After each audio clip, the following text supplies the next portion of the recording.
Welcome everyone to the Palo Alto Council of PTA School Board Candidates Elementary Forum for the November 5th, 2024 general election. My name is Samantha Fan, and along with Angelise Chang, we represent both Pali and Gunn High School speech and debate clubs. We will be moderating this session, which will include 1.5-minute opening statements by each candidate, 1 minute previously solicited questions asked by two of us in a randomly determined order, and 1 minute closing statement. Please remember, this forum is looking at the lens of elementary education in the Palo Alto Unified School District. Tonight, you will hear from 5 candidates who are running for the 3 open positions on the Palo Alto Unified School Board. The candidates in alphabetical order are Rowena Chu, Nicole Chu Wang, Chris Colohang, Allison Kamai, and Josh Saltzman. Thank you to Midpen Media for bringing this event to our audience on Zoom. This forum recording will be posted to our YouTube channel along with being aired on Midpen's channel. Please note that whenever this recording is aired, it is to be shown in its entirety to ensure that no candidate statement are used out of context. All candidates have agreed to this. We will now begin with opening statements. You will each have 1.5 minutes. We will start with Ms. Chu. Good evening. Thank you for having me. My name is Rowena Chu, and I'm running for Palo Alto School Board. I'm the parent here of 4 kids in PAUSD. I have children in 1st grade, 4th grade, 7th grade, and 10th grade. For the last 2 years, I've been Ohlone PTA president, and then prior to that, I was on the JLS Connections board for the last 2 years of that as its board president also. I'm running on a platform of Every Child Must Grow, which to me means I would like to see the district meet the needs of every child in this district, whether struggling, whether accelerated, or whether they have any specific needs. I'm also running on a platform of mental health. As a sexual assault survivor and a suicide survivor, I have particular cause for concern about the mental health issues in this district. I started in the district as an advocate for special education in the case of Ohlone Room 19. I also have a child with a 504, and I have a particular concern about that also. And finally, I would like to see an improvement in transparency issues in the district. I would like to see greater collaboration and consensus building and community dialogue between parents, students, and teachers that this district serves. Thank you. Next, Ms. Chu Wang. Good evening. My name is Nicole Chu Wang. I am a parent of 2 Palo Alto Unified School students.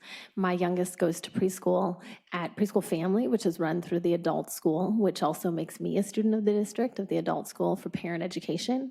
I also have a 1st grader at Ohlone Mandarin Immersion, and I'm the executive director of an educational equity nonprofit based here in Palo Alto, serving almost 200 socioeconomically disadvantaged middle school students at all 3 of our PAUSD middle schools, as well as providing a sustained multi-year service learning opportunity to almost 200 of our PAUSD high school students, as well as other local high school and college students. In addition, I'm the co-president of the Chinese Parents Club of Palo Alto, and I'm a volunteer and fundraiser for my children's PTAs, the Ohlone Farm, and the South Palo Alto Food Closet. I ran in 2022 for the school board, and since then I have dug in to do the work. My priorities are investing in early childhood education because it serves all of our students as the foundation and is where we will close our opportunity gap, as well as supporting our families. I want to improve mental health and wellness, leading community conversations that will lead to increased use and effectiveness of the infrastructure we've already invested in. I want to innovate the way that we educate and think about expanding these great site-specific initiatives that we have. And I also want to earn trust because we need to collaborate and work together. Thank you. Mr. Colahan. Thanks again for having me in this forum. My name is Chris Colahan, and I'm running as a candidate with a load of experience helping out in this district in all possible ways to make lives better for our children. How am I experienced? Well, first off, I'm experienced as a parent, just like all of the candidates. I've got a 6th grader and an 8th grader who are going to Green, and they're both 4th generation Palo Altans. I'm experienced as a substitute teacher. I've spent the past 2.5 years subbing in our district, from every grade from K through 12 in all 17 of our schools. Maybe even sub for some of your kids. You would have seen me in either a music or a math class more likely, because those are the things I know best. I'm experienced as a PTA leader. I spent 7 years on PTA boards in our district, 2 different PTAs. Spent time as a treasurer, where I got a reputation as being the guy who could make budget presentations fun and exciting. And I also spent 2 years working as a PTA co-president during the pandemic, when I learned from a lot of our parents what they really care about for our kids, also some of their anxieties. I'm also experienced as a manager. 8 years ago, I actually left a successful career as an engineering manager at Google to become a stay-at-home dad. And so I had years of experience before that leading high-performing teams and management. There are lots of things which I want to do to improve our school district, but mostly what I want to do is apply all of this experience I have in all aspects of our school district as a teacher, as a parent, as a PTA leader, and also as a manager in order to make our district a better place for all our kids. Ms. Conway? Good evening, everyone. Thanks to our host and thanks all for tuning in. I'm Allison Kamai, and I am very excited to be running for Palo Alto School Board. I do policy work by day, and through that work have learned that all change is local, and that's why I'm running. I come first and foremost as an engaged parent. I have a daughter at Green Middle School, so I've been in the district more than 6 years, and a son who just started kindergarten at Escondido, so I'm looking at another 13. I have had a variety of roles within the school district. So at the site level, been room parent for years. I've also at the district level served on the ad hoc school board committee where for childcare, where I helped expand aftercare options for low-income, special needs, English as a second language, unhoused, and foster care youth.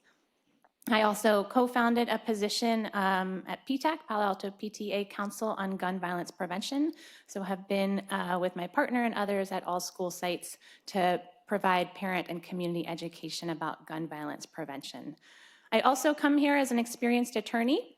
I started my career representing kids here in Santa Clara County, and to be a child's attorney means you represent them not just in their family court proceeding, not just in their immigration court proceeding, but also in their IEP in school, and also in bullying and racism issues. So I come from a perspective of child protection, but also child empowerment.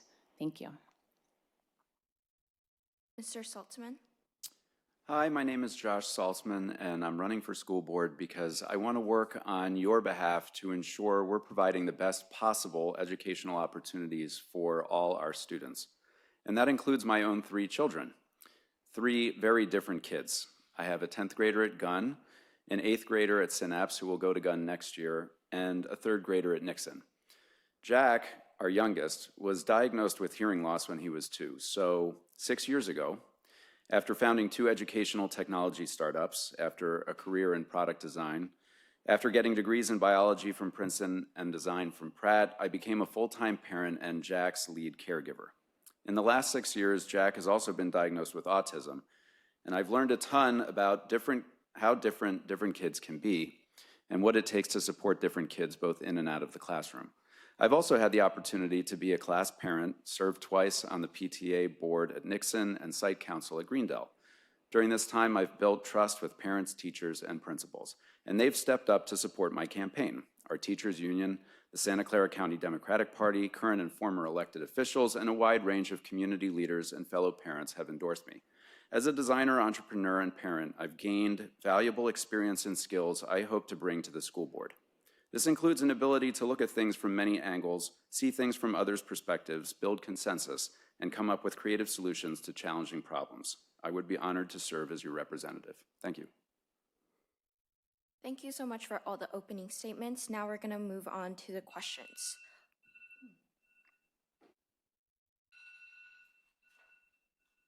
Okay, sorry about that. Of all the issues you have heard from the community during your campaign, which top 3 elementary issues have resonated with you the most, making you eager to fix and work with the board and the school district from day one? We're going to start with Ms. True. The 3 districts, the 3 areas I've been advocating on would be mental health, special education, and I've also been working with parents on the contentious issue of all-gender bathrooms. I'm going to start with special education. I think that as somebody that advocated last year for Aloni Room 19, I'm very aware that inclusion classrooms have been challenging, and the support for them has been waning in the district. I am very much an advocate for inclusion classrooms. I think that children should understand difference, and I think they bring a great benefit to an elementary school where children are still understanding the world around them and the difference in people that exist in that world. In terms of mental health, I think that we should start earlier in understanding the many complex and nuanced reasons behind mental health crisis in this district. And finally, in terms of all-gender bathrooms, I've been supportive of having 3 different kinds of bathroom on elementary school campuses. Thank you. Ms. Kame? So my 3 campaign priorities are based on input I've heard from folks in the district and experiences that I have seen and witnessed. So my 3 campaign priorities are: 1 is safety, and I define that broadly to mean investing in mental health and special needs services, also strong anti-bullying protocols, strong protocols against hate speech, really strict cell phone use guidelines in school, bike safety, and gun violence prevention. If children do not feel safe, then they cannot learn and they cannot thrive.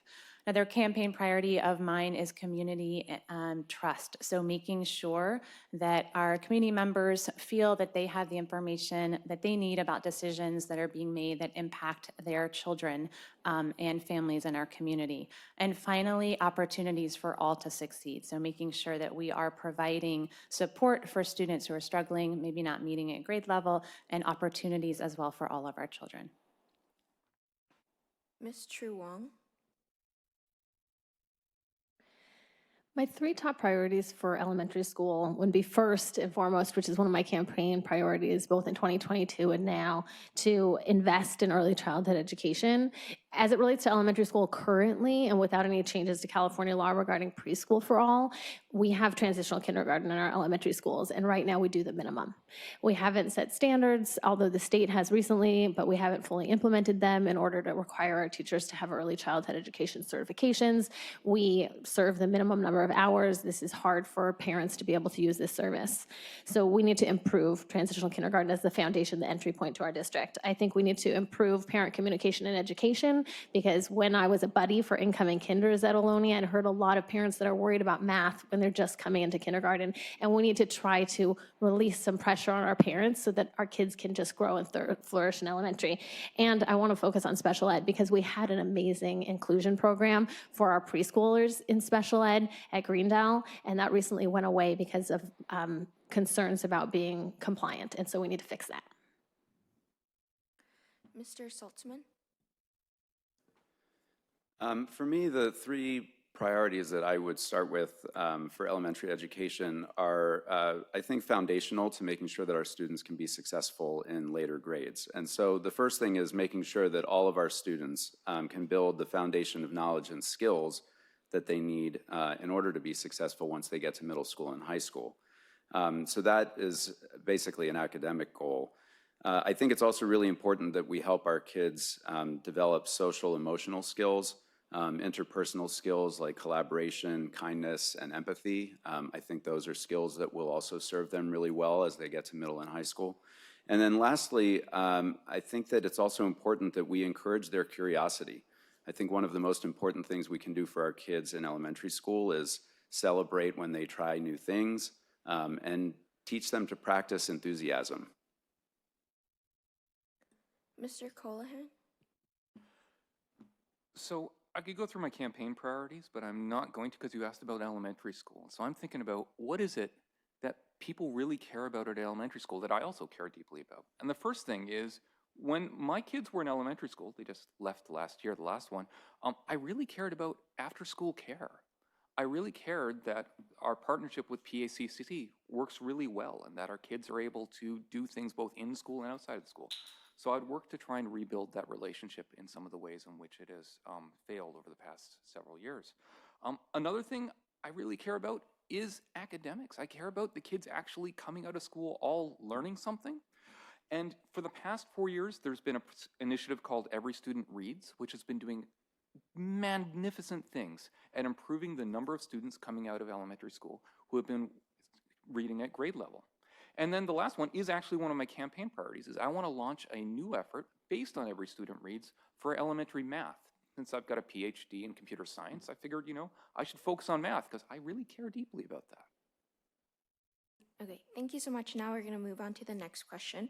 If elected, what do you see as your learning curve? How will you foster a spirit of collaboration between your colleagues? How will you strengthen the relationship between families and the district?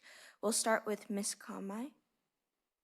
Sure, so I'm beginning the learning curve now, and I would say it actually began even before running, which is living in this district. So I first moved here in 1999 to go to Stanford, left for law school, but came back most recently in 2010. So learning what makes us unique as a district, and we've got fantastic schools, but how can we improve them to be even better?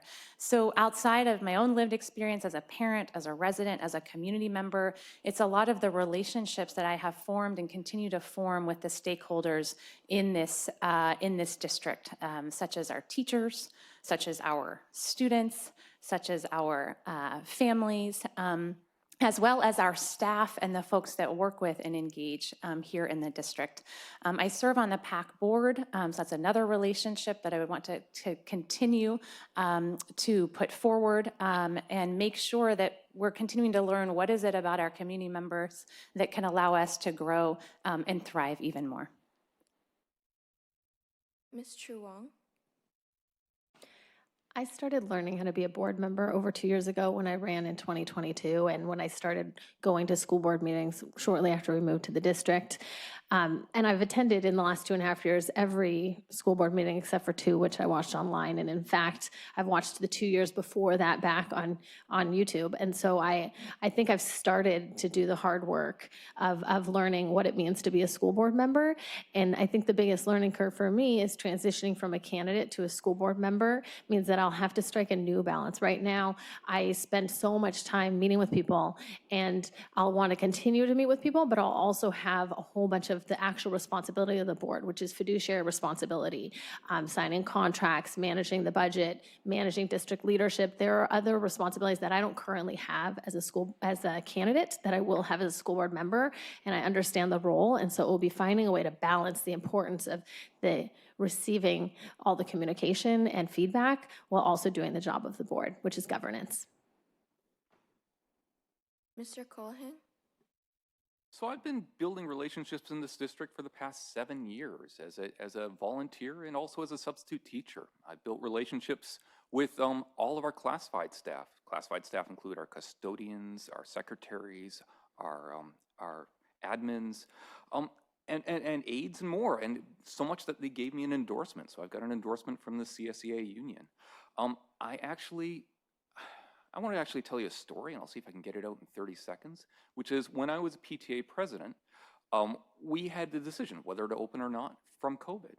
And I thought everyone in our community was for not opening because they were afraid of COVID. And so me and my co-president sent out a survey to everyone in the Duvernay community, asking them very clearly in the most neutral way you can, what do you want? Got back some data that said actually only 60% of our families were supporting staying home, and 40% didn't want to go back. So we presented that data to the board. I actually found that the data changed my mind. And so that's one of the things I want to do in the future, is make sure I gather data in order to inform my decision making. Mr. Saltzman. Thanks. I think this is a really important question because I'm not sure if everybody realizes, but after this election, we will have a majority of board members who are brand new to the board. Because there are no incumbents running, that means there's an absolute certainty that 3 of us sitting up here will be on the board for the first time. And so I think it's absolutely critical that we focus on what types of skills are going to make for good collaborative board members. I think it's also important that the folks who are elected to serve on the board are the type of people who recognize what they know and what they don't know and are comfortable admitting when they don't know something and reaching out to people who have more experience, who have come before them, trying to learn from other people's experience, mistakes that have been made in prior eras or in different districts, so that we're not reinventing the wheel. I think it's very important that we understand our role as board members in terms of our relationship with the superintendent and the staff and teachers, and that we're good representatives and engaged with our community. Lastly, Ms. Chu. Thank you for the question. I think I will have a steep learning curve, of course, if I'm lucky enough to be elected to the board. And I want to talk a bit about steep learning curves. I think, of course, for all of us here, the steepest learning curve is as a parent. And I think as a parent who has 4 kids who've passed through the district, and at various stages I've been an elementary parent, a middle school parent, and a high school parent. And I will say that each stage I feel that my lens on the school district as a parent did change. And then again, my relationship with the school district changed when I became a PTA president, and the things that I learned through there about how to advocate for my community were very different. And I suspect that if I make it onto the board as a governing member, I will then be taking on a very different learning curve about how to listen to the community, about how to reconcile wildly different, diverse viewpoints. And also, as a team builder, being able to pay attention to detail without missing the bigger picture is another challenge that I'll be facing. So I look forward to some of these changes as I move forward through this process. Thank you. Thank you for all your responses. Now the next question, how can the school board be more accountable to the public on student achievement, school performance, and progress over time in the elementary years? What can be done to improve student achievement? We'll first have Ms. Chu Wang. I think we can use the Every Student Reads initiative as a framework for how we can look at student achievement. And I think we should be doing more than looking at student achievement in elementary school. Sure, there are things you can look at like our CASP scores or different testing scores that you can look at in elementary, but we should also look at things like, we do a panorama survey later. Is there an equivalent of some sort of school climate survey that you can ask for parents, or even just for 4th or 5th graders that might be able to answer some age-appropriate questions? I think that there's other things we can do where we're encouraging narratives, and you can measure qualitative input. We need to invest in data scientists that understand how to measure that, certainly, but I think there's a lot more than just numbers and test scores and grades that we should be looking at. We already do measure student attendance because it's been so linked to students being able to succeed in school. They need to be in school. So I think we've laid a good foundation. There are always more ways that you can look at data, and I think in this case we actually have more data to collect at the elementary school level. Ms. Kamai. So 3 different things. 1, data. 2, flexibility, and 3, transparency, and I'll go through each of them. So data, we need more data. We need to be collecting data on our students and following the same students over time. So we're not just tracking everybody in 2nd grade, but we're tracking the same group of students as they move through our system to catch where folks are falling through their cracks and what the rub is so that we can intervene as early as possible. 2, flexibility. We need to be able to have flexibility to respond to ways in which our students may be struggling or not succeeding in the ways that we want them and expect them to. And 3, transparency. So we are communicating about our data and about the decisions that we are making to our students, our families, and our community about what we are doing in the district, new curriculum that we're trying, new projects that we're trying, and where to provide input, and also how to course correct if necessary. Mr. Saltzman. Thank you. I think it's very important that we make sure we're tracking the right data. So, we need to understand what are the goals and objectives that we want to make an impact on as a district. It is the board's responsibility to set those priorities, set those goals, and also determine what the metrics are that we're going to use to evaluate whether we're making adequate progress toward those goals. So I take that responsibility very seriously as a potential board member. So the first thing is to collect the right data. The second thing is to make sure that we're analyzing it correctly. I think it's very important that we understand the right tools, techniques to use when we're analyzing data, understanding sample sizes and what they can and can't tell us, understanding what is a trend versus what is potentially just noise in the data. Things like that I think are very important. And then lastly, once we have analysis that we feel comfortable with, we have to make sure that the output of that is available to the community so that they can understand it, they know where to find it, they know how to interpret it. Thank you. Mr. Colohan. So it's hard to disagree with a lot of the general things that have been said by my colleagues, and I actually really appreciate a lot of the things they've said. So I want to dive into a specific example of something we can do at the elementary level, which is elementary math education. When I've been substituting in middle school, I've noticed that there's this pattern, which there's always a unfortunately too many students in the class who are missing certain fundamental skills which you expect them to have at middle school. Like, for example, I encountered a student who didn't know how to do 6 times 7, which was challenging in a grade 8 algebra class for them to learn factoring. So I looked at the data and I found that at the elementary level, that 19% of our students coming out of grade 5 are not at grade level on the CAST scores, and 51% of our socioeconomically disadvantaged students are not at grade level. So, concrete thing I want to do, I want to launch an initiative like Every Student Reads, but focused on math at the elementary level, working with our teachers to find the best strategies to improve what's happening for these struggling students so that we have less of a range of skills going into middle school. Lastly, Ms. Chu. Thanks for the question. In my professional life at the World Bank, I'm a data analyst, and I work a lot on monitoring and evaluation issues. And I would say that monitoring and evaluation, whether or not a situation is successful and whether or not the population succeeds, is really a combination of hard factors and soft factors. You've heard my colleagues here speak very much about data, the kind of data we collect, whether or not we're transparent with that data, and whether that data is applicable to the question at hand. And so I want to focus a bit on the soft factors around that data. Soft factors would include, are we using work collected through community dialogue, surveys, and town hall meetings to understand why, even if the data tells us one story, something else is happening? And so I think that an empathetic and listening approach to the community would help us supplement some of the data collection with a deeper understanding of what is truly happening in our community. Thank you. Thank you, Ms. Chu. Now on to the next question. What strategies would you use to engage and introduce students to environmental, social, and economic issues and embed social development goals within a whole school approach into school board policy, programs, and culture? We'll start with Ms. Chu Wong. That was a beefy question and really important. So I'm probably not going to cover the full range, but I do in a minute, but I do want to say that I think those are all great things, and everything that we know that our students in high school want, we should find age and developmentally appropriate ways to be trickling it down. So certainly I've heard from a lot of students in middle school and in high school about environmental concerns. I know that we try to do a lot at the Ohlone Farm, and there's only one farm in our district. So we should think about ways that we can empower our younger learners to start learning about the ways that they can have an impact as it relates to the environment.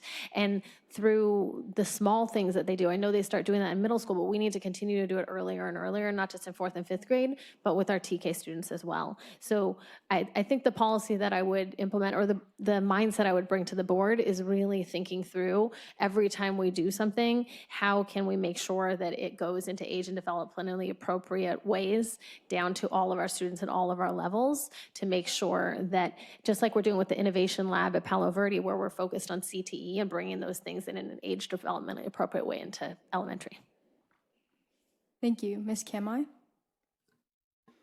Sure, thank you. So I'll talk about two things. First, how to bring it to the schools, and second, how to consider it as a board member. So in terms of socioeconomic and social emotional learning, we already have second step programs. There's a pilot program at Escondido. It's very successful. In other places it's been rolled out, is my understanding. So I think building off of these second step programs to make sure that they're incorporated within the whole school day and the way in which that we approach materials. I think in particular we could be offering examples for students in second step that they could not only apply then, but even think through how they could apply at later stages in their life. Environmentally, we already have a green team. It's wonderful. I think we could expand opportunities for kids to be involved and have hands-on things. I just want to say thank you to all the students that have reached out about sustainability issues. I know that students care, so it's not only the right thing to do, but something we could do with student involvement. And as a board member, I would make sure that we are looking at everything through the lens of socio-emotional as well as academic growth and sustainability. Thank you. Ms. Chu? I would say that elementary students are growing up in a highly complex world where, of course, there are a number of issues that very much cause them anxiety around the environment, around economic issues, around social issues.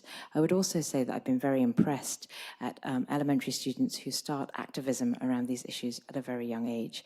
As a Girl Scout leader and as a room parent, I've led some of these movements within elementary schools, and I've been impressed at the maturity of students there. I would say that because of this complex world, elementary students, are experiencing an impact on their own mental health as they are concerned about these areas. And I would say that what an age-appropriate response would be is to teach children to be a helper and not a bystander. If they're learning about how they can be an activist in these issues, it consoles them that they can build a better world and get involved and do something about the issues that they are anxious about that surround them in the world they live in. Thank you. Thank you. Mr. Colohan? So this is a challenging and tough question because you want to say what you can do concretely at the school level, but also what influence does the board have on that? And thinking about this as I listen to all the other answers, the influence that the board has on this is we can give our teachers the ability to teach these subjects. And to give them this, we need to support them because some of these are actually quite challenging subjects to teach. We can and trust them to actually teach them well. I can give an example from when I was a sub. I was subbing a second grade class, and it happened to be during Black History Month. And when you show up as a sub, you're just given the material to teach at the beginning of the day. You have no idea before you get there what you're about to teach. And I was given a book about Bessie Coleman, the first black pilot, which I had to read to these kids. And I was in no way prepared for this. I was reading through this book and going, oh my gosh, this kid had a really tough, challenging childhood. And I had all these kids in the classroom as I'm reading the book asking me questions about what was slavery? What did this mean? What was the experience of this child? And I just had to answer as frankly as I could. And as I was doing this, it was really tough, but I was also thinking, wow, teachers who have to teach this kind of stuff have a tough job too, and we should support them. Mr. Saltzman? Thank you so much. Yeah, I think that this is an incredibly complex question that covered a lot of territory, so I'm not going to be able to do it justice in 1 minute. But I think that one of the themes that sort of ties everything together, I think that that you mentioned, is the idea of helping kids understand how they fit into the world around them. The sort of context that they live in. So that's cultural, historical, environmental. And I think there are a lot of different techniques that we're already using in the classrooms, to help them learn these things and be exposed to these ideas. And I would definitely support continuing to emphasize those themes. I also really like ways to make these things feel more real and direct to students. So I love the fact that we have field trips at elementary school. And I think there are great opportunities to expand those programs as well. And then just living our values as a district, especially around sustainability. Thank you. Thank you so much. Now on to the next question. Share any experiences, personal or otherwise, that you believe speak to your commitment to serving the students who receive special education programming in our district. We'll start with Mr. Colohan.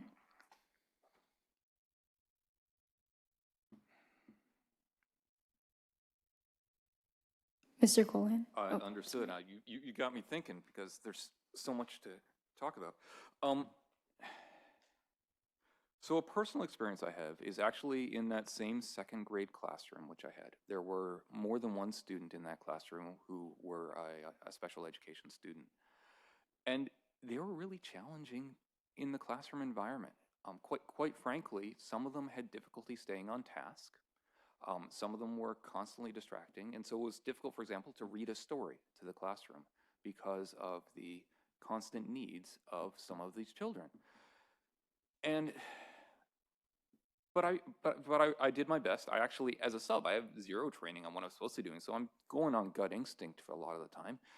And at the end of the day, I learned that all of the kids really loved what I did to try and include everyone in the class and keep everyone working together on this. And it got me realizing how important it was that these students are actually included in the classroom along with all the other students, because it benefits not only the children who are special needs, but also all the other kids learn how to deal with a variety of different personalities as well. Thank you so much. Ms. Kamai? Thank you. So I'll talk about an experience 2 years ago when we learned about a decision to close 4th and 5th grade at all kids clubs, so PAC and Kids Choice programs in the district. We were an impacted family. My daughter was going into 4th grade.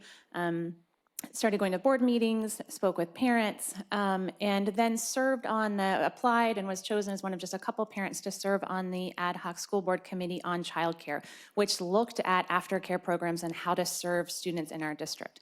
We were trying to fulfill a state mandate that required aftercare programs for low-income, English as a second language, foster care, and unhoused youth. What we did, not only did we not close those 4th and 5th grade programs, we made the pie bigger and made sure to expand spots for special needs kids as well. So this was an experience. It was a great time to be at the table. I thought, wow, I like being at this table. I think I have something to offer as an attorney, as somebody who's represented kids, many of them with special needs. And that's one of the reasons that I'm running for school board now, based on that experience of expanding the pie for all. Thank you. Thank you. Ms. Chu? I'd like to speak about a personal experience I had advocating for the special needs community. When I was a Loney PTA president last year, I advocated against the closure of the Mod Severe Learning Center. And there were many reasons and many layers about that advocacy. I think first and foremost, of course, I listened to the 8 families that were in that classroom at the time, and I understood their very individual needs. Kids who had been in learning centers at different schools, families who had recently moved to the Ohlone area, families that had another sibling at Ohlone, a neurotypical sibling at Ohlone. But I very quickly realized that the issue about special education is often just symptomatic of a larger problem, and that was true in the case of Ohlone Room 19. We ended up by saying that to remove the right to a very distinct education like Ohlone from the special needs community, when the neurotypical community still had complete access to that special education, was a violation of a civil right. And that taught me much in advocating for this community. It taught me very much about how the rights are not often visible, and how much work parents have to put in to advocating for a vulnerable group. Thank you. Mr. Saltzman?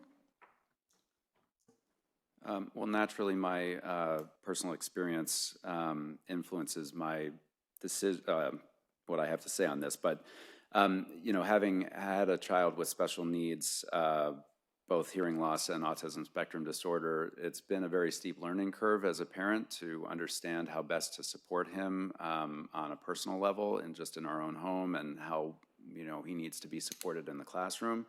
And so that's taught me a lot about the process that parents go through when they first find out that their child might be different than other children and might need more or different supports from other children, and how scary that can be and how uncertain that can feel. And so what I've tried to do, because I've gone through this personally, is just try to serve as a role model for how you can deal with the situation. Try to give information to other parents about how to navigate the process.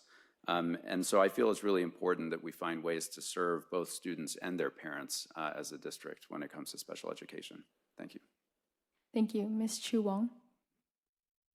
Well, I could certainly talk about my personal experiences from being at the recent CAC meeting where they decided to form a PTA, which was a big step forward, to being a work parent at Greendale, where for the last 2 years, I was working alongside one-on-one special ed aides and special ed students in preschool in our district.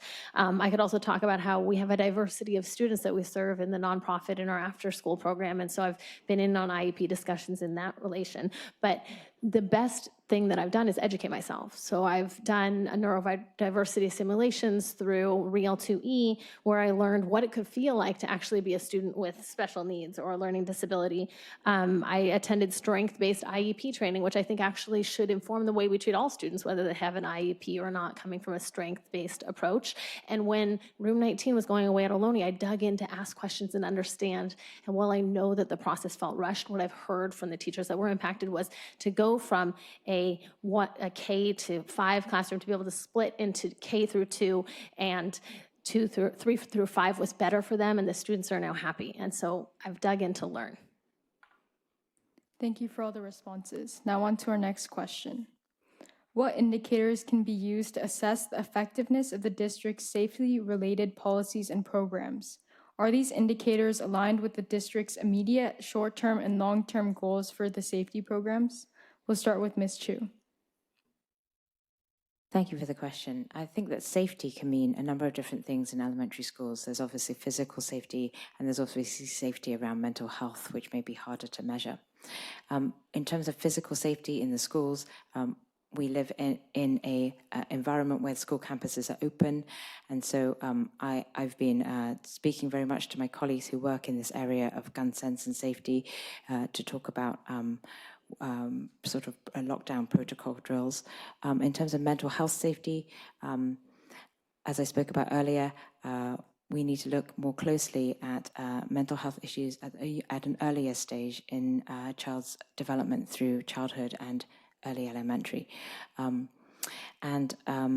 think we need to provide more training to elementary school teachers to look for signs of depression and mental health issues at a younger stage in a child's life.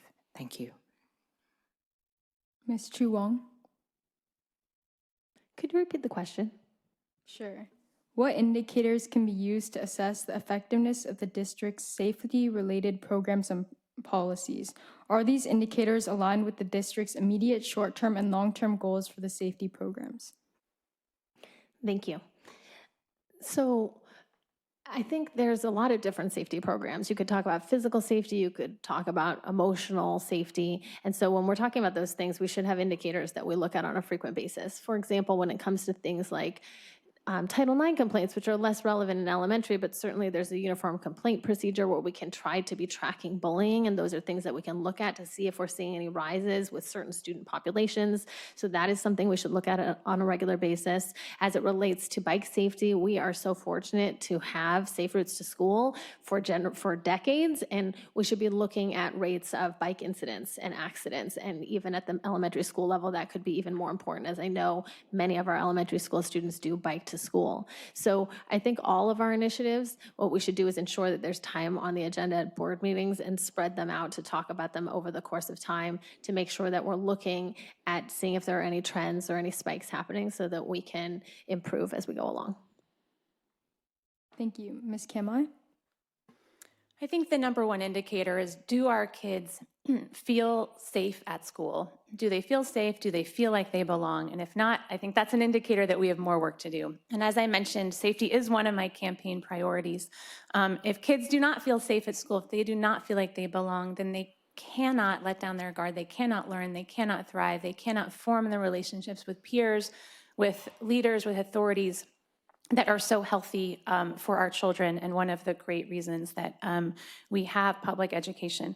So what do we do about it? I think that we look for ways to work as a community, not just within the district, but with other elected officials, with council members. I've been talking about this with many of our current council members and former council members about how to increase safety and belonging within our school district. I'm honored to be endorsed by many of them on these issues, in particular, things we've talked about. And also talking to our parents about how to make sure that our parents also feel safe in these communities. We can talk about a lot of different things. So investing in mental health, making sure our kids feel supported, special needs, cell phones, bike safety, and institutionalizing community education on gun violence prevention. Thank you.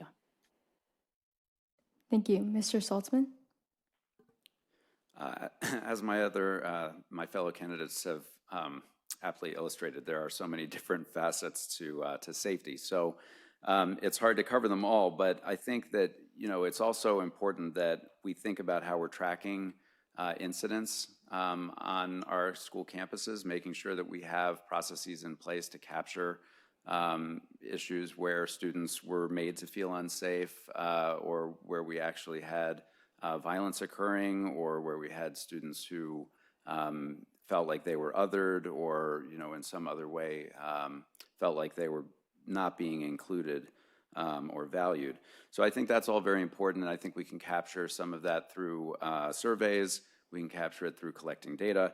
I do want to just touch on one other thing, though, which is that I think it's important for us to balance perceived risk with actual risk and the potential harms of being over-vigilant. And one example is we have some elementary schools now where students are not allowed to stay on playgrounds after school, and I think that is detrimental to forming bonds in the community. Thank you. Mr. Colohan?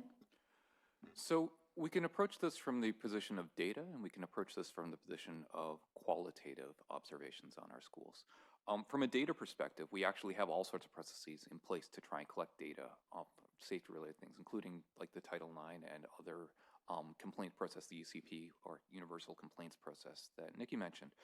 And we have an excellent employee at the district, Robert Andrade, who's constantly analyzing that data and digging into it and trying to figure out how to improve things in our schools. We can also look at other data. We could look at medical reports. We could look at how many times bullying gets written up. We could look at all sorts of things.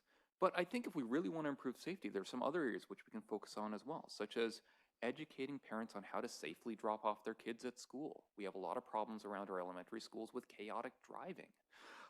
We could educate our parents on gun safety, as Allison has mentioned.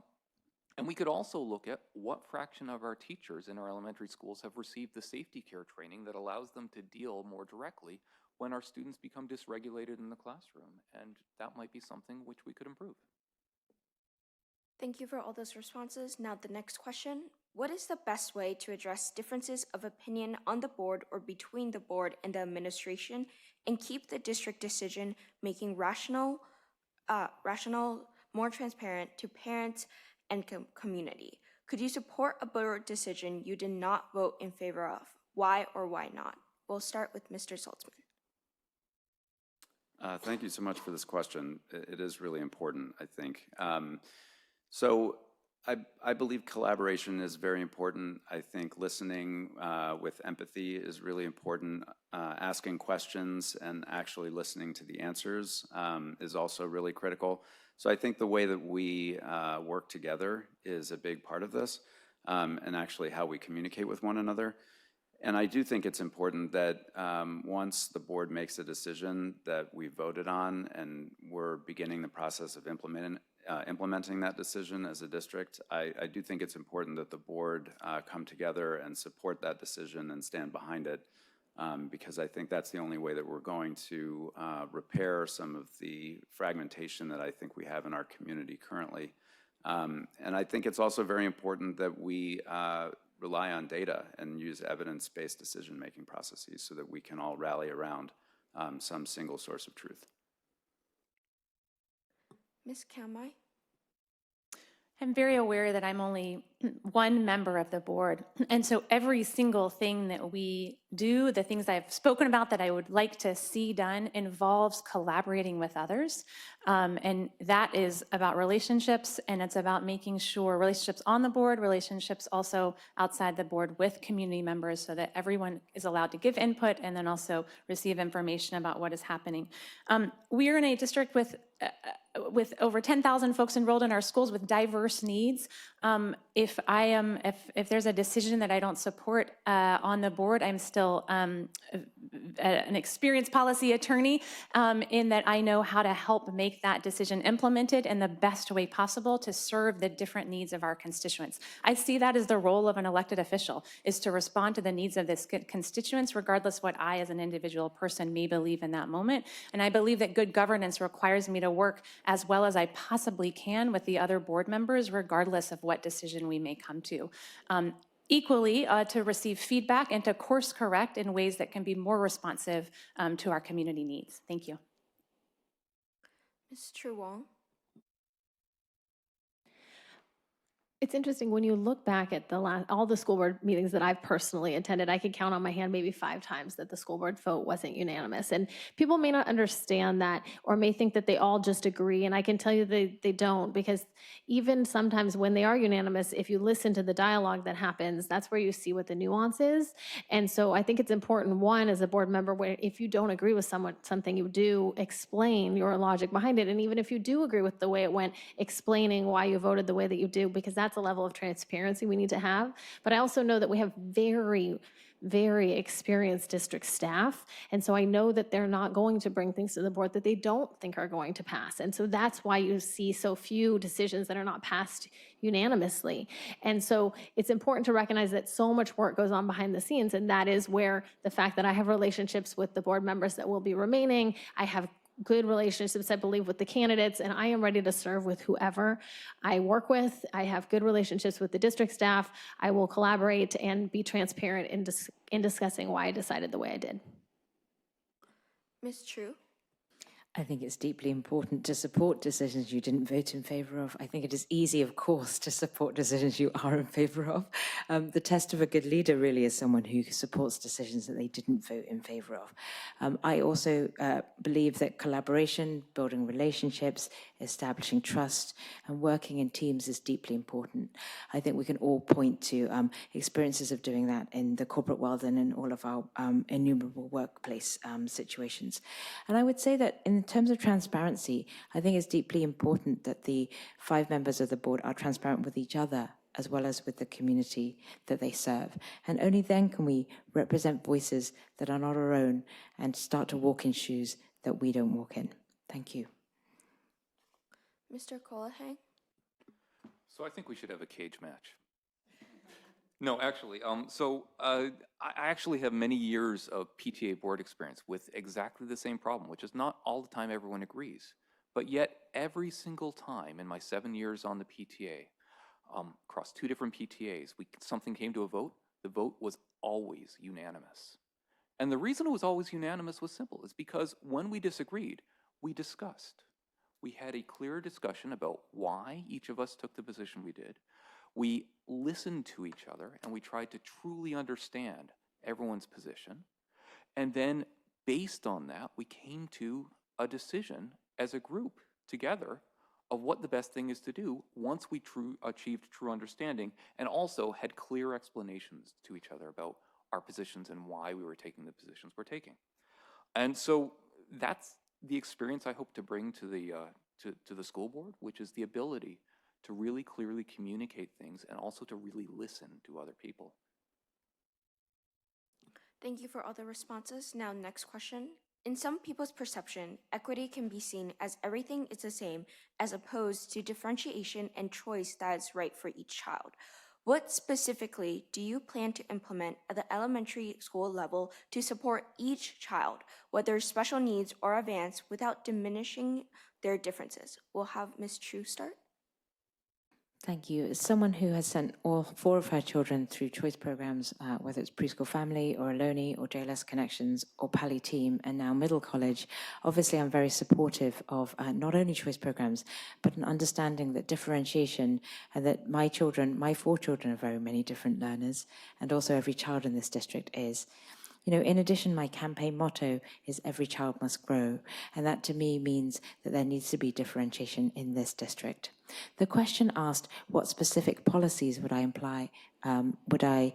support in elementary school to allow for this differentiation?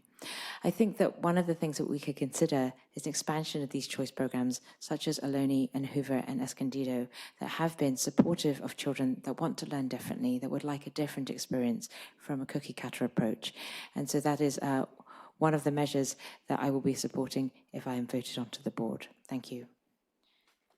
Mr. Colohan? So first off, the question seems to try and confuse equity with equality, and equity is, just for those who are not familiar, equity is the principle that every student should have the same opportunities, not necessarily the same resources available to achieve those opportunities. And so one area which I strongly support equity is in equity in educational opportunities available to our students. I've already talked about this extensively. The Every Student Reads initiative is an example where we have an equity program for reading instruction. And I'm proposing that we do an Every Student Maths initiative. I'm sure we can come up with a better name than that. For math instruction at the elementary level, now that we have gotten the Every Student Reads initiative off and going. Ms. True Wong?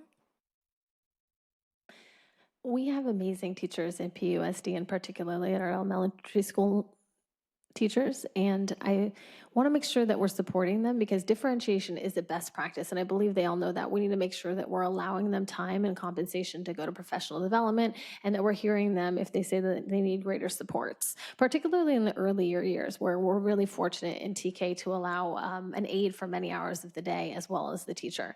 And so those are things that we can do to allow our teachers to continue to differentiate between students of different needs.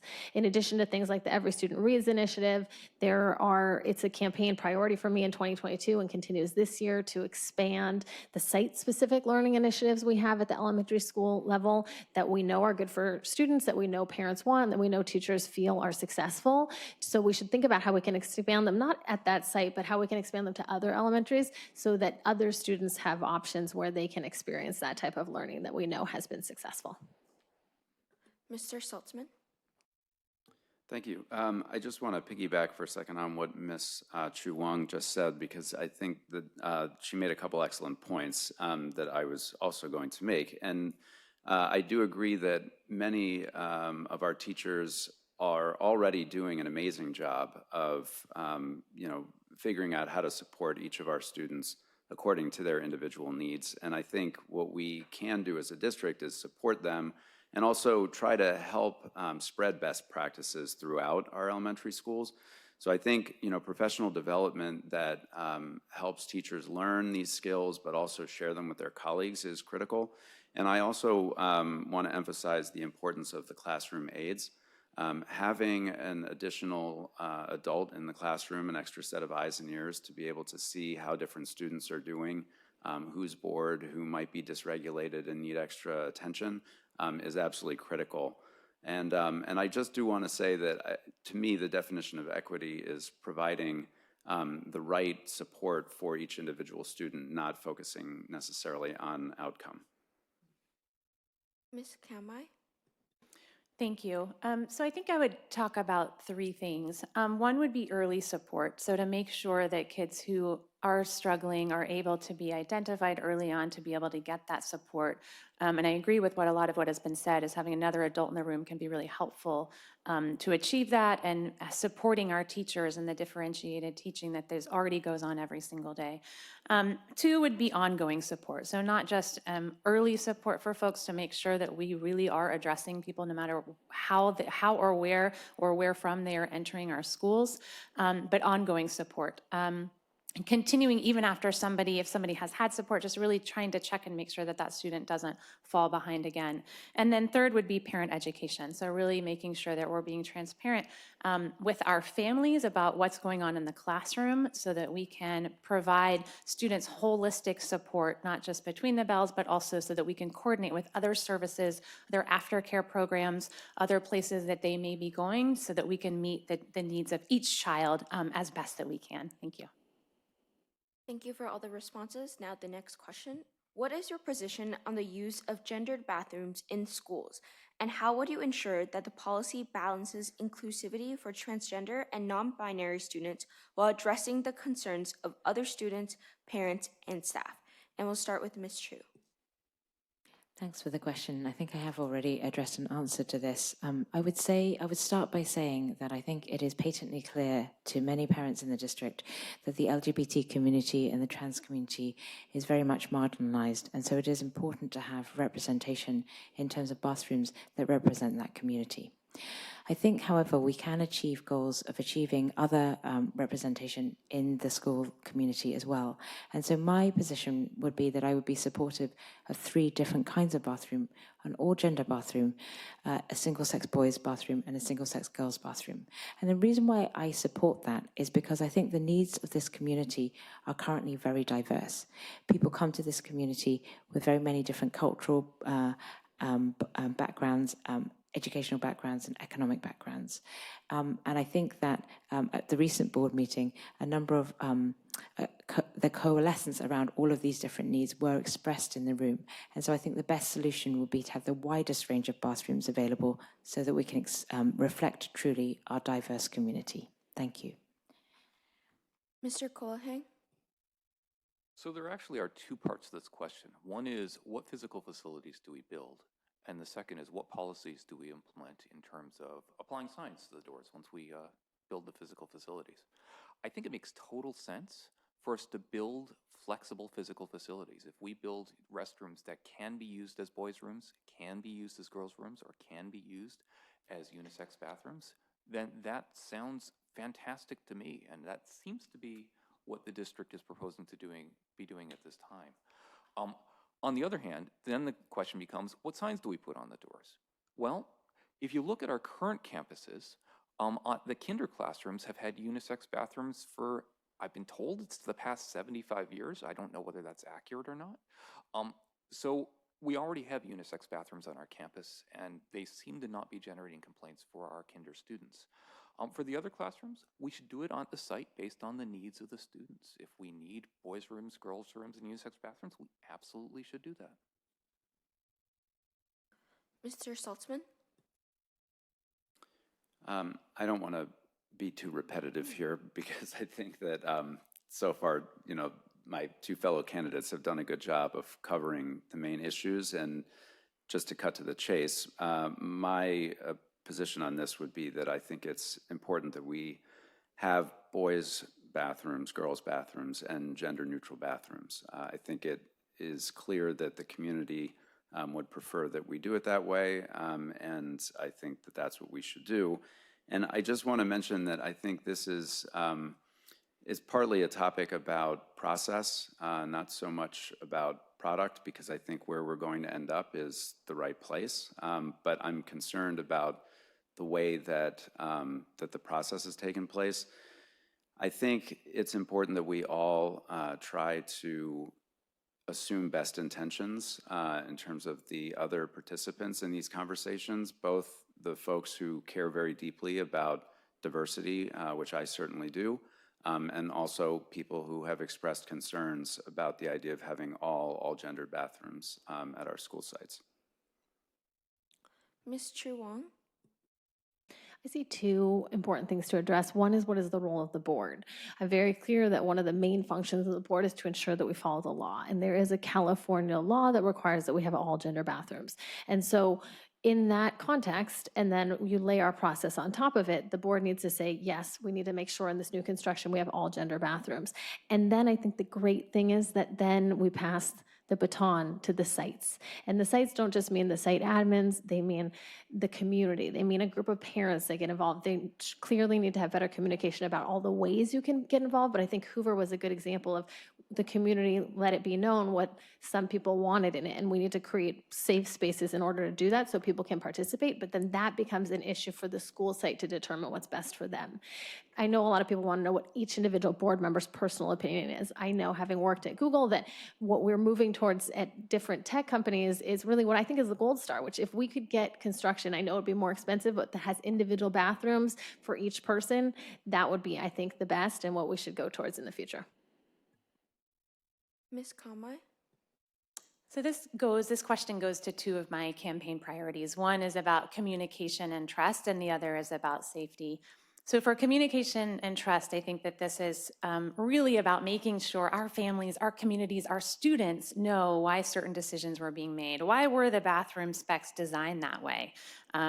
What flexibility does that still offer our sites? And where and how can parents give input? And where and how will that input be received and taken into consideration? And then what are the decisions made, right? And when are they implemented? So this is about communication. It's also about safety. So making sure that all kids feel safe going to the bathroom. We need to make sure that kids feel they're not outing themselves when they go to the bathroom. We also need to make sure that all children, no matter how they identify, have a place to go to use during the day. And so I don't think that my personal opinion on this is important. I think that this is a process piece. But since asked, I do think that we need boys, girls, and gender neutral. Thank you. Thank you. Now on to the next question. What should a school district do to better prepare elementary students as citizens and provide them with opportunities to explore ways that they can take equitable action to promote environmental and societal problems? We'll start with Mr. Colahan. Sure, give me the easy question. So I think we can. I think we already have a lot of programs that do exactly this. I'm thinking of once again, names I'm not very good at, but we have a week where every kid is trying to figure out how they can help other kids on campus. And so that's a great program to help prepare kids for citizenship. We have the student councils in our elementary campuses where they do things like they meet and they try and decide what kind of theme days we're going to have in our schools. And so that's great experience with government that our kids get. We have our teachers who are constantly trying to teach good citizenship to the students in the classroom and outside on the playground. And we have some of the anti-bullying programs that we have in our elementary school campus. And so I think we should encourage all of these things. Thank you. Ms. Chu? I think one way in which the district could prepare elementary students to be better citizens is to place some emphasis on community service at the elementary level. As my colleague Mr. Colahan mentioned, there are already a number of great programs within our school district, and I think we could certainly add upon these. We spoke earlier of how there's increasing anxiety in this generation of children about issues that previously were an adult domain, but have definitely come into the high, the middle, and even the elementary level. So you do see examples of where elementary age children are concerned about the environment, they're concerned about social justice. And I think one way of doing that is to academically educate children within the classroom, but also ask them or allow them opportunities to serve outside of the classroom so that they may come outside of the bubble and think of their own ways of contributing to the world and reassuring themselves that solutions are possible. Thank you. Sorry, Ms. Kamai? Thank you. So a couple of different ways. I think to prepare our students for an increasingly global world, I think we could try to introduce foreign language earlier. We do have great immersion programs for the other schools. They do not have language exposure until middle school in almost all cases. So trying to find a way to offer some foreign language exposure earlier. I also think more group projects, more service projects within the school day. I think the buddy system could be expanded and deepened so that folks are both learning from each other and also getting the opportunity to mentor each other across age ranges. I also think we are so fortunate to live in a community that brings so much experience and expertise and passion.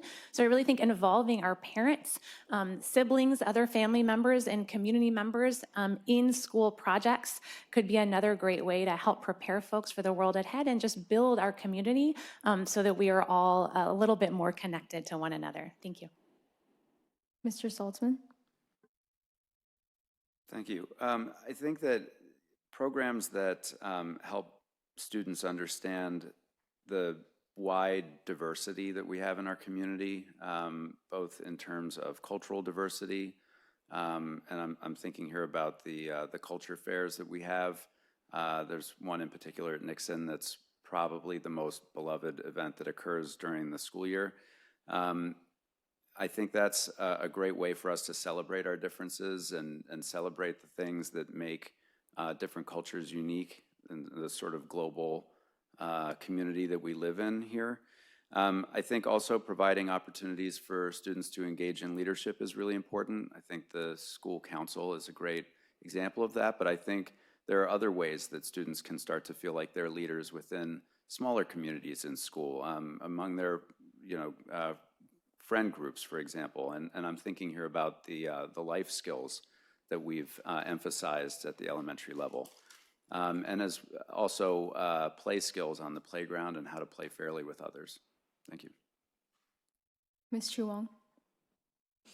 Ohlone has this thing called the Core Values Committee, and they put on amazing parent education. And one of the ones that I was privileged to go to was Dr. Lana Conaway, who is one of our senior district folks, came in and taught how to raise a Jedi. And Jedi stands for Justice, Equity, Diversity, Inclusion. And I wish that she was able to go to every elementary school and present this so that parents understood. And it included a range of things, including how to make sure you have diverse books. And so I think when we talk about social justice, one of the baseline easy things that we can do at our schools is make sure that we have representation. I've heard from students that don't celebrate Christmas that feel that all we talk about in December is Christmas, and they don't want to go to school because they don't see their own families represented. I know that certain PTAs make sure that there's an ofrenda or make sure that they're talking about Ramadan and educating, but to put it on PTAs, I think is missing the point that this is central to the education of our students, that they feel that their personal cultures and families are represented in what they're seeing at school. And so I think that as a school community, we need to make sure that we're showing that for our kids. Thank you so much. Now on to the next question. When you hear inclusion, diversity, and equity, how do you believe special education students fit into these principles that our district aims to uphold? How, as a board member, do you intend to keep students with disabilities as a part of the conversation in all aspects of the decisions being made? We'll start with Mr. Saltzman. Thanks. I think that diversity is a great catch-all word for all different types of diversity. So that can mean diversity of ethnic background, race, religion, but also ability. So that would include both able-bodied kids, disabled kids, kids with different types of learning differences, with different ways of sensing the world, understanding the world, reacting to the world. So I think that, encouraging our students to, again, celebrate the diversity that they see around them is really important. As far as how I would make sure that we keep a focus on doing the best we can for students with special needs, I think that involves setting goals and objectives for the district around how we make sure that those students are supported and that we provide adequate support so that not only are they included in classrooms, but they're also making appropriate academic progress as well. Thank you. Ms. Chu? Similarly, also I believe that special education within a DEI context is a very vital issue. I think I've been well known as someone who's advocated very much for inclusion classrooms. As I want to talk a bit about what that has meant to the community that I led and also to me personally. I strongly believe that as we equip children for the workplace outside of their grade school education, they will enter a world where there's a diversity of thought, there's a diversity of personality, there's a diversity of way of doing things. And I think something that inclusion classrooms, a value that inclusion classrooms very much stands for, is the idea that at a younger age, children can operate in a more diverse environment when their minds and their attitudes are more flexible towards diversity. And so this is one of the reasons why I feel that advocating for inclusion classrooms is a way of establishing a value at a very early stage in a child's education. Thank you. Thank you. Mr. Colahan? So you're asking how we're going to keep this at the forefront of attention of the board, and I think the simple answer to that, as long as Stephen Davis is in this district, the board will never be able to forget this issue, because he comes to every single board meeting and always asks questions on this topic. But there actually are areas which I think the board is directly involved in that will, quite frankly, we really need to do a better job as a district. One of them is the physical facilities we provide for some of our special education students. We need to do better than the current facilities we have at Cubberley for our most needy students, and I think we can find a way of doing that. Another thing is we've had a significant amount of turnover in the past couple of years in our special education staff in the district, and I think largely that comes down to we need to do a better job of management of those students, and I actually have great optimism there since we have some new management there with Lana Conway, and I have great optimism for what's going to happen as a result of that. But these are areas which the board specifically can focus on to try and improve things. Thank you. Ms. Kamai? To me, one of the most powerful parts of DEI work is visibility. So making communities or people, individuals that may not always feel seen, be seen. And so I think the same opportunity, potential, and responsibility applies to special needs students, making sure that folks feel seen, feel valued, are valued. And I just want to linger a little moment on the word diversity, because there's an enormous amount of diversity within our special needs community, and really celebrating that diversity as well, and the different needs and abilities that folks even within special needs are bringing to the table, are bringing to our classrooms, are bringing to our community. So something in specifically that we could do, I think, to really raise that visibility is have really talk about our Cubberly program for folks, really talk about and celebrate folks who are in different programs, and have folks really represent those programs and talk to other students about what that's like, and really work to kind of to bring folks together to celebrate all the differences and diversity in our community. Thank you. And finally, Ms. Chu. When we talk about diversity, it's great to celebrate, and that is wonderful, and we should do that. When we talk about equity, I think it's more about thinking about historically underserved and marginalized groups, of which special ed students are among them.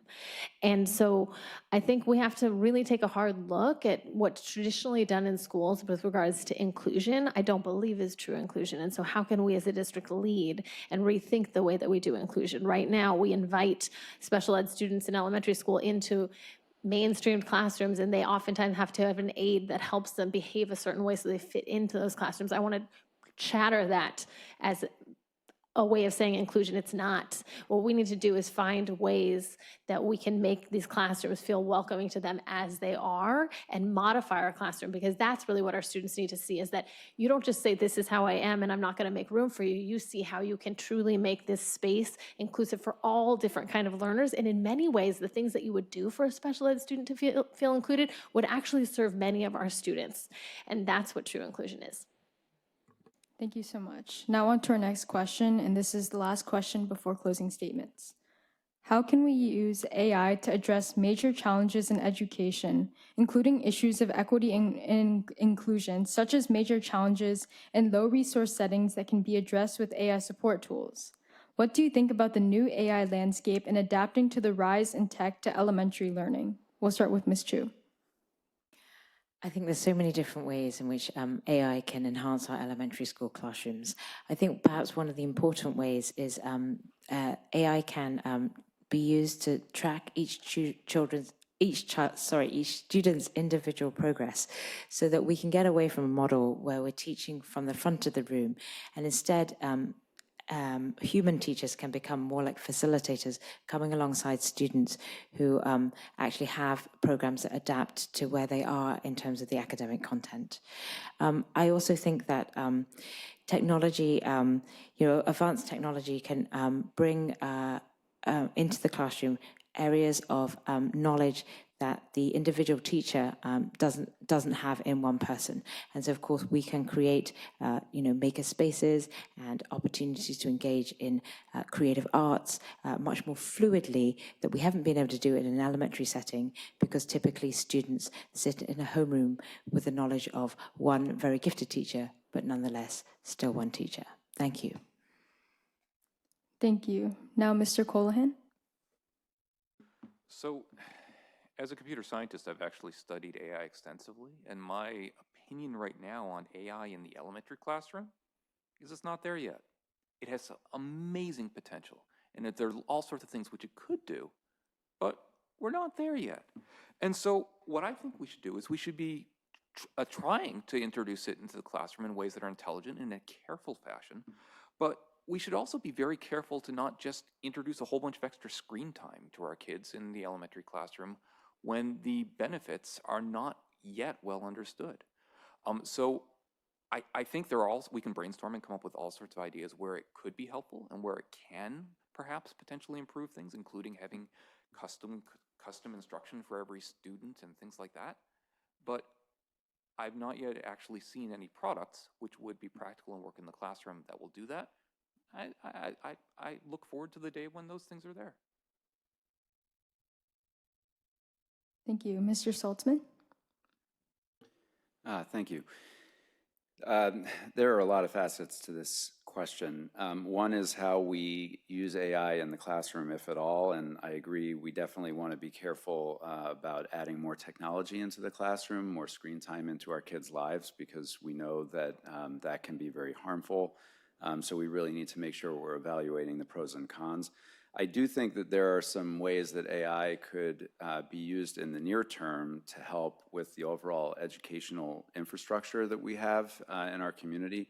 One example I would give is if we could train a large language model on the information that's available on the district's website and perhaps on all of the board documents and make it easier for people to interact with the information right now that's out there, which I think a lot of people see as information overload, that hopefully we can help people navigate, the website for the district, also some of the processes that are required in the district. And so I think that would be a more appropriate place to use AI in education right now.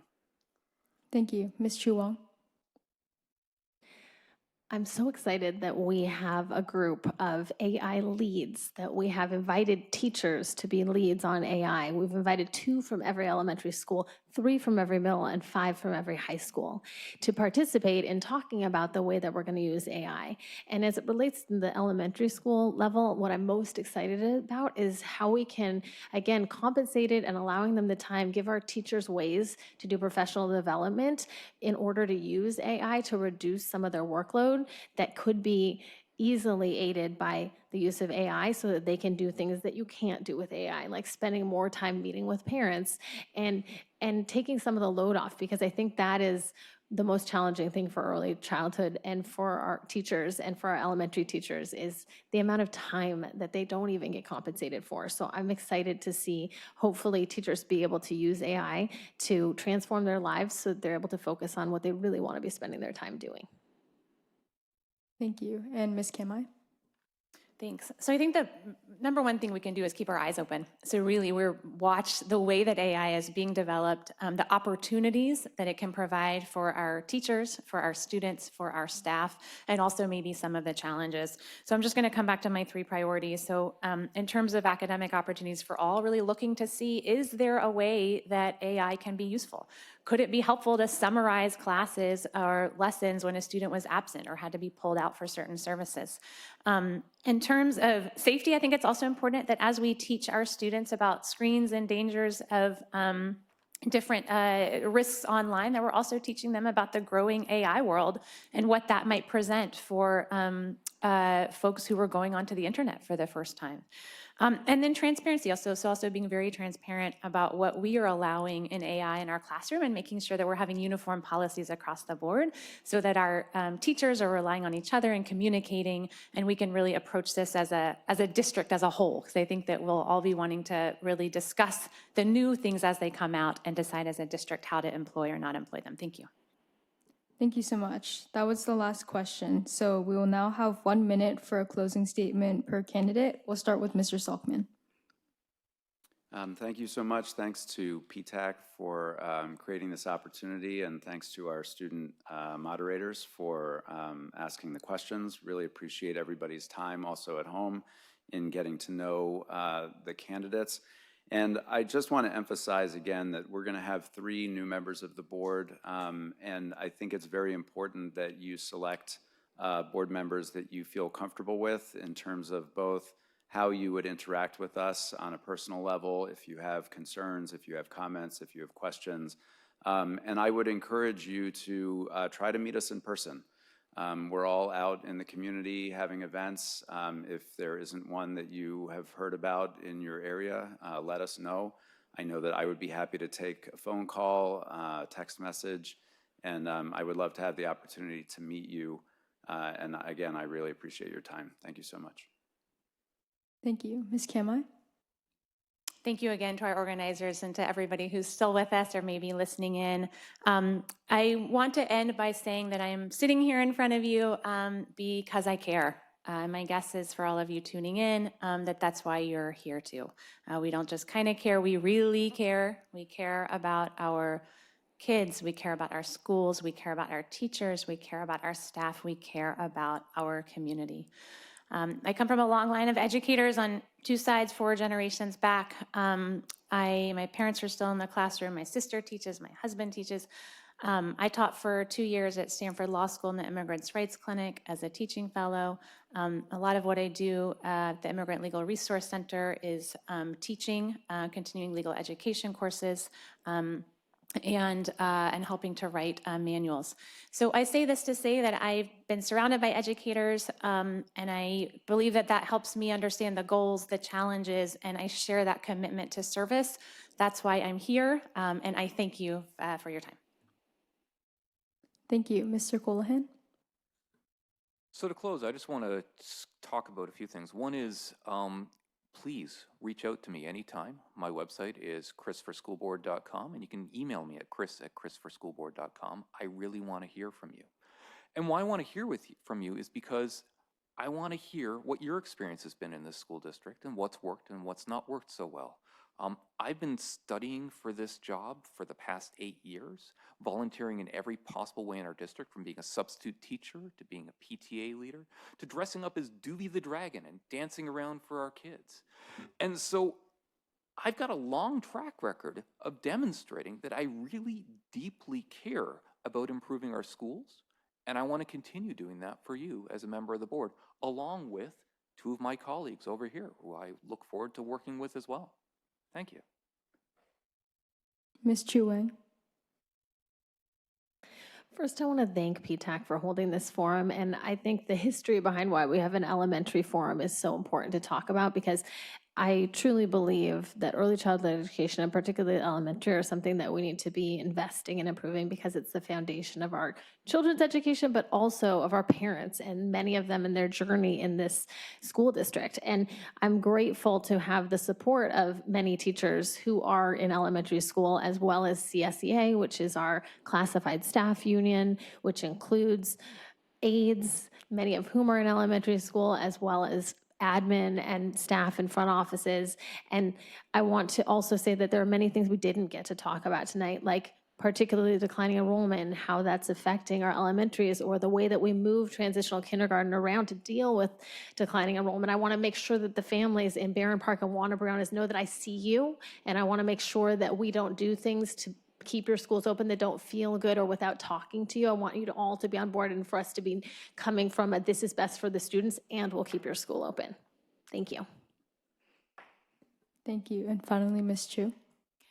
Thank you so much for PTAC, our student moderators, and also to the folks listening at home. I think the diversity of questions and topics that we covered this evening show that we as a district are going through a complex time, and that also our board is asked to rise to the challenge of a very complex environment.